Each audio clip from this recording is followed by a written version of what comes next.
Bush's wars relied on what we now call alternative facts. That's how the Iraq War was sold. That was how the Patriot Act was passed. That was how these endless wars were justified over and over and over. Bush and Dick Cheney, they were a bit more sophisticated than Trump and Bannon and, their team appear to be. But we can already see that same machinery that brought us the Iraq War playing out with Trump and his team. It's one thing to lie in all caps on Twitter. It's another to manipulate intelligence.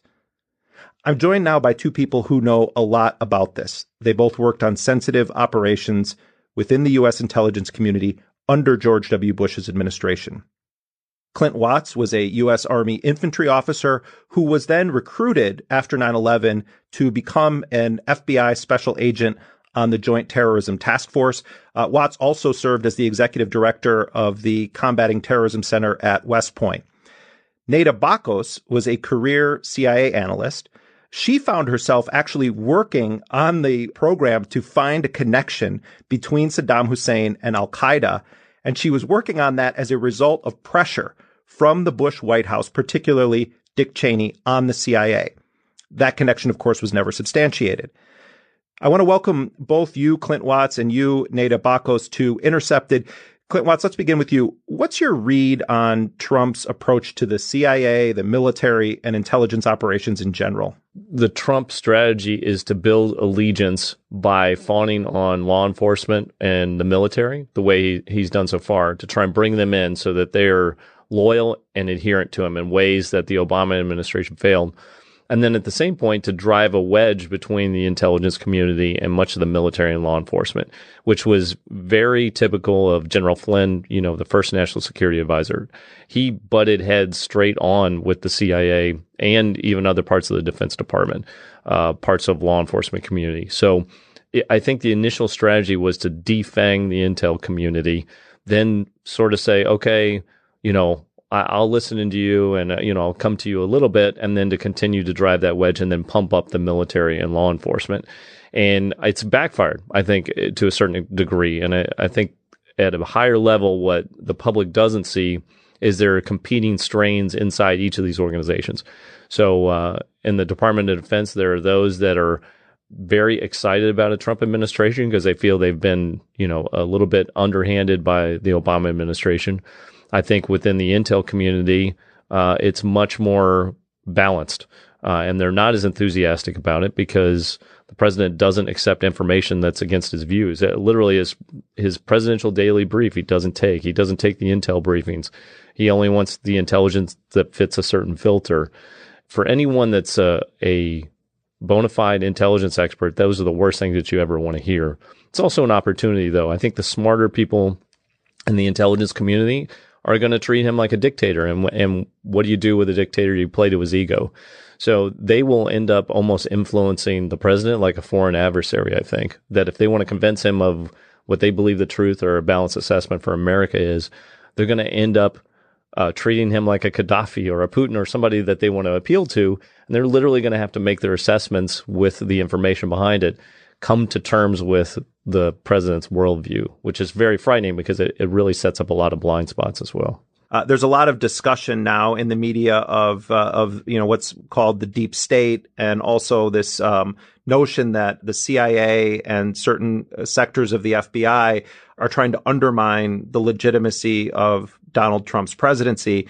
Then on the other side, saying that the CIA and other agencies may not actually be providing President Trump with the full picture on an intelligence level because they don't trust him. What do you say to that? I think what will be the tell about this division inside these organizations is when you see words of alternative intelligence process or alternative analysis process, which I imagine will happen. If you remember back during... What does that mean? If you remember back during the Bush administration, when it was time to build the case for war in Iraq, there was certain segments in the Department of Defense that were coming up with their own independent assessments of the justifications to go to war in Iraq. And those oftentimes competed and were contrarian to what you got out of the intelligence community. So if this administration really wants to push a certain agenda, and we've already seen this now with the DHS intel assessment around the ban in these countries, they produced a report that didn't match up with this policy that they're pushing. So now you see the administration say, well, I'm not going to listen to it. We're still going to push it forward. Maybe we need to go back to the drawing board and do analysis. What I would expect them to do is start to put together alternative teams out of the White House that are going to provide another competitive look at these questions. And if we see that, especially in the Department of Defense or run directly out of the National Security Council, I would have great concern. That to me would signal I don't trust my intel agencies, and the intel I want is to support my actions is the following: go find it. And that happened, if you remember back during the Bush administration, where there was this alternative intelligence process which was coming out sideways against the intel community. So that's very nerve-wracking to me.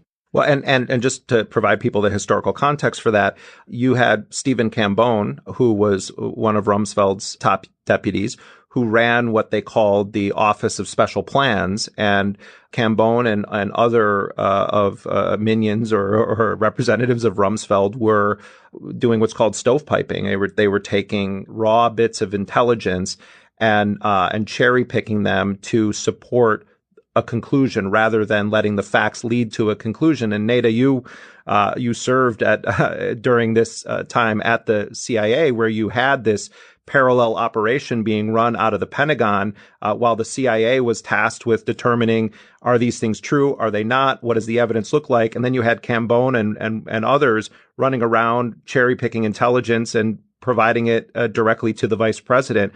Could we see something like that replay under Trump, Neda? So under the Office of Special Plans, as you mentioned, Doug Feith was involved, Paul Wolfowitz was involved. Their findings were the opposite of basically what we were finding at the time. I was on the team charged with figuring out whether or not Iraq had anything to do with 9/11 and al-Qaeda. Now, that question did not come up organically through the intelligence we were collected. That question came up from the administration. We weren't seeing indicators. We wouldn't have formed a team otherwise to evaluate this information. So that in and of itself was the beginning of backwards, cart before the horse. We came to our conclusion. We delivered it to the White House, to Congress. The DOD did have a very different opinion on how they characterized relationships between Saddam and other terrorist organizations. They weighed false information. They also took raw reports and cherry-picked those from sources that we didn't deem reliable and gave those to the president. It's very clear that politicizing intelligence and cherry-picking information that you think is going to support your bottom line, it led to war in this instance. One of the most worrisome things that emerges from the thick intelligence file we have on Iraq's biological weapons is the existence of mobile production facilities used to make biological agents. Let me take you inside that intelligence file and share with you what we know from eyewitness accounts.